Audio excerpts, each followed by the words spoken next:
बहुत समय पहले अमेरिका में एक नदी के समीप रहने वाले दो समूहों के बीच भयानक युद्ध हुआ।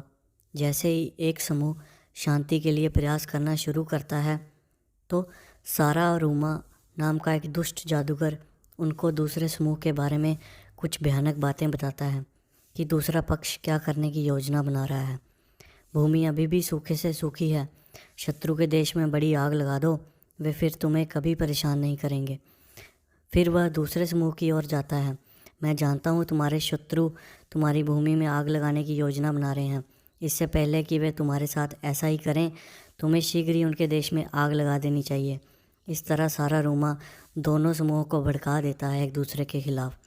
जल्द ही ग्रामीण इलाकों के सभी घास के मैदान आग की लिपटों में घिर जाते हैं और शीघ्र ही दोनों पक्षों ने एक दूसरे को पूरी तरह से नष्ट कर दिया था। केवल एक पुरुष और एक महिला बच गए। उन्होंने युद्ध को बद से बदतर होते देखा था। उन्होंने अपने नेताओं से दूसरे पक्ष से बात करने का आग्रह भी किया था, लेकिन किसी ने उनकी एक नहीं सुनी। अंत में उस दंपत्ति ने खुद को कई दिनों तक पर्याप्त भोजन के साथ एक जलधारा के पास धरती में छिपा लिया था। भीषण आग लगने के बाद वे पृथ्वी पर जीवित बचे एकमात्र मनुष्य थे। उन्हें बाहर अभी भी उठ रहे धुएं की गंध आ रही थी।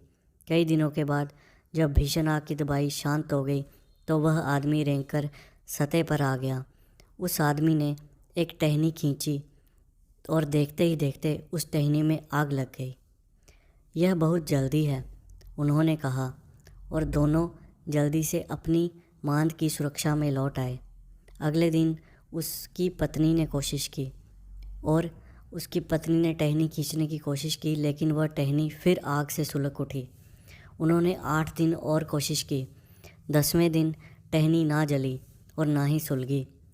सावधानी से वे अपने छिपने के स्थान से सतह पर आ गए। उन्होंने चारों ओर देखा, राख ही हर जगह दिखाई दी उन्हें। पति ने कहा। उसकी पत्नी बड़बड़ाई, मैं कुछ भी नहीं पहचानती। ना घास थी, ना पेड़ खड़े थे, ना लोग थे, ना ही जानवर। केवल समतल भूमि का एक विस्तार। राख के साथ स्थानों में टखने गहरे और घूमते हुए धूल के बादलों से बह गए। अचानक उनके सामने दुष्ट जादूगर सारा रूमा स्वयं आ गया। उसका लबादा आग की तरह लाल उसके चारों ओर लहरा रहा था। तुम्हें यह कैसा लगा? उसने गुर्राते हुए कहा। अपने अंतिम क्षणों का आनंद लो, जल्दी तुम भी मर जाओगे। हमें मरना नहीं है, आदमी ने कहा। हम जीवित रहेंगे, महिला ने कहा। सारा रूमा बोला, यदि आप ऐसा करते हैं तो आपके लिए और भी बुरा है। वह चिल्लाया। एक दयनीय अस्तित्व, धूल और आग की इस मृत्युशैया में भूख से मरना, यह बहुत ही कष्टदायक है। ज़मीन अभी के लिए सूखी है, सच है, पत्नी ने अपनी जेब में बीज डालते हुए कहा।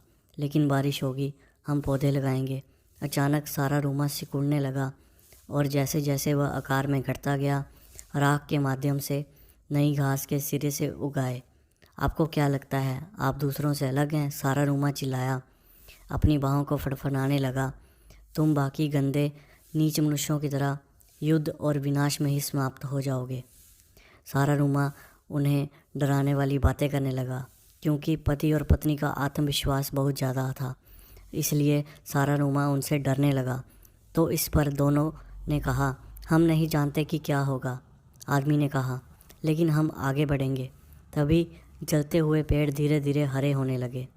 केवल आप ही बचे हैं, सारा रूमा गुस्से से चिल्लाया। आपके पास बात करने के लिए कोई चीज़ नहीं होगी, पति ने कहा। चीज़ें बदल जाएंगी, उसकी पत्नी ने कहा। हमारे बच्चे होंगे। फिर तभी जो जानवर जल गए थे राख से उठे और अपनी नाक से इधर उधर झांकने लगे। सारा रूमा का लबादा आखिरी बार उसके चारों ओर लिपटा हुआ था, क्योंकि वह हवा के एक झोंके में बदल गया था जो उड़ गया था गर्जना के साथ। तो दोस्तों, आपको ये कहानी कैसी लगी हमें ज़रूर बताएं, कमेंट ज़रूर करें और हमारे चैनल को सब्सक्राइब करें। धन्यवाद।